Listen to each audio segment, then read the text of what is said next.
जौनपुर में chemist and druggist association की आम सभा में वाराणसी मंडल के औषधि अनुज्ञापन अधिकारी नरेश मोहन दीपक और ड्रग इंस्पेक्टर चंद्रेश द्विवेदी ने शिरकत कर दवा विक्रेताओं को बेहतर क्वालिटी की दवाओं को मार्केट में बेचने की सलाह दिया।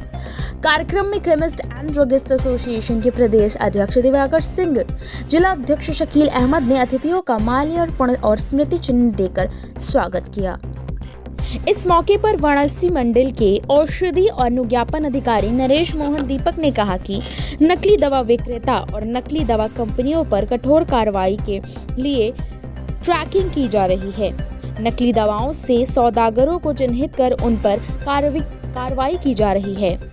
ऐसे में सभी दवा विक्रेता सतर्क हो जाएं और नकली दवाओं का बहिष्कार कर मानक के अनुरूप निर्मित दवाओं को अपनी दुकानों पर रखें, जिससे लोगों के स्वास्थ्य के साथ खिलवाड़ न हो। उन्होंने कहा कि डॉक्टरों को भी चाहिए कि ज्यादा बचत के लिए मानक के विपरीत बनने वाली दवाओं को मरीजों को ना लिखें, बेहतर क्वालिटी की दवाओं का प्रयोग करें, जिससे लोगों के स्वास्थ्य पर विपरीत असर ना पड़े।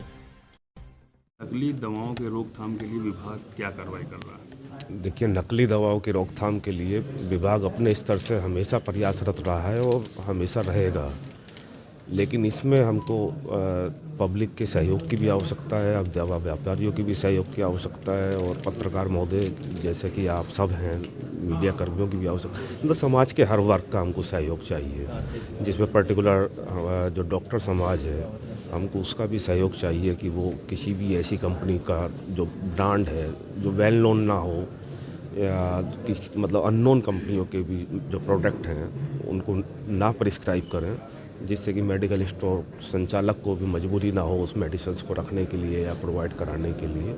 तो इसमें सभी मिलके ही कार्य करें, तभी जो है इसकी रोकथाम हो सकती है। नहीं तो जिस तरह से ये बहुत तेज़ी से देख रहे हैं कि बढ़ता जा रहा है, और पहले तो हमको ये था कि भाई बिना बिल के अगर जो कोई दवा है तो वो संगठित हो जाती है, लेकिन आजकल तो बिल के साथ भी मिल रही है, तो उसमें बड़ा डिफाइन करना दिक्कत बड़ी पैदा हो रही है। हम सभी जिम्मेदार हैं। जहाँ भी पैसे का लालच आएगा तो उसमें कोई एक व्यक्ति जिम्मेदार नहीं रहता है, उसमें तो पूरा समाज ही जिम्मेदार होता है।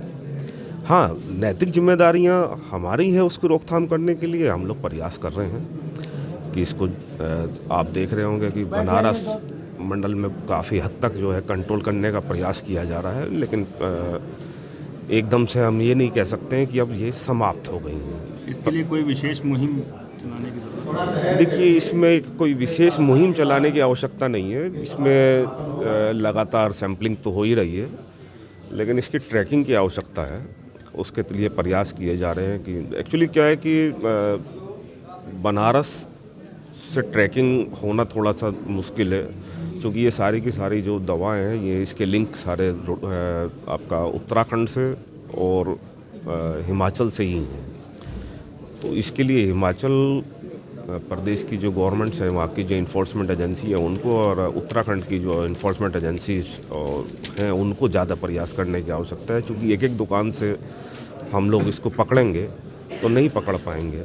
इसको हमको जो कार्रवाई करनी होगी वो सटीक कार्रवाई इंफॉर्मेशन बेस पे उन निर्माणशालाओं पे करनी होगी जहाँ से ये बन रही हैं। न्यूट्रिएंट्स दवाओं के बारे में आप कुछ कह रहे थे अभी। देखिए, न्यूट्रास्यूटिकल्स के अंदर जो आपका फूड प्रोडक्ट के रूप में मेडिसिन है वो केवल और केवल आपको अपनी हेल्थ मेंटेन करने के लिए है, वो दवाओं का रूप में इस्तेमाल करने के लिए नहीं। हल्ला बोल कार्यक्रम चलाने वाले हैं जी, क्या मकसद है उसका? उसका मकसद है जो ऑनलाइन का विरोध करना हमारा। और आज जो आप बात करते हैं कि डुप्लीकेट नकली दवाएं बिक रही हैं, उसका कारण जो है ऑनलाइन है। सबसे ज़्यादा नकली दवाएं ऑनलाइन के थ्रू बिक रही हैं, जिस पर सरकार कोई रोक नहीं लगा पा रही है। तो हम उसके खिलाफ हल्ला बोल कर कार्यक्रम करेंगे, जो गांव देहात से शुरू होकर के शहर तक आएगा और पूरे देश में फैलेगा। और इस तरह से हम ऑनलाइन बिक्री को बंद कराने का पूरा प्रयास करेंगे। 2024 तक विभिन्न कार्यक्रमों द्वारा हम ऑनलाइन को बंद कराएंगे। क्या ऑनलाइन दवाएं जब से आई हैं तब से ये डुप्लीकेट आना शुरू, इसके पहले डुप्लीकेट नहीं बिकती थी? उसके कारण में जाइए कि जब से ऑनलाइन दवाएं आई, ऑनलाइन वाले बड़े व्यापारी हैं, वो अपने व्यवसाय से अपनी पूंजी को बर्न कर रहे हैं हमको ख़त्म करने के लिए। तो हमारा व्यापारी भी उनसे कंपटीशन करने के लिए उनके कंपटीशन में खड़ा हो रहा है, और खड़ा हो रहा है तो फिर कहीं ना कहीं उसके पैर भटक रहे हैं। तो इसकी वजह से सबसे ज़्यादा परेशानी आई है। जिस दिन इस पर कंट्रोल हो जाएगा, हम तो ये जो ऑनलाइन ये विरोध नहीं करते कंज्यूमर का कि उसको 20% मिल रहा है, लेकिन अभी नीति आयोग ने भी कहा है उसके मेंबर ने कि 20% जो दिया जा रहा है ये गलत है, इसकी वजह से जो है दुरुपयोग बढ़ेगा। तो मेन जो इसका कारण है ये दवाओं का कम रेट में बिकना, ये बहुत बड़ा कारण है।